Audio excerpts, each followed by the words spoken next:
Aksi nekat emak-emak di Makassar angkut motor listrik dengan cara tak biasa. Sebuah video yang memperlihatkan aksi tak biasa emak-emak di Jalan Raya Makassar, Sulawesi Selatan viral di media sosial.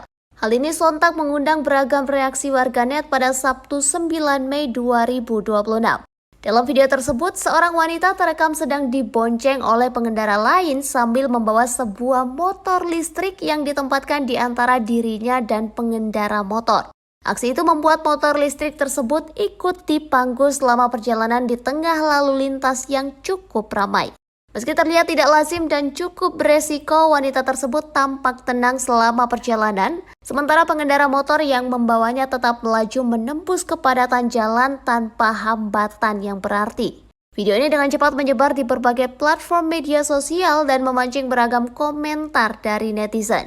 Sebagian mengaku terkejut dan geleng kepala melihat cara unik tersebut, namun ada pula yang menanggapinya dengan santai dan menyebutnya sebagai bentuk kreativitas di jalan.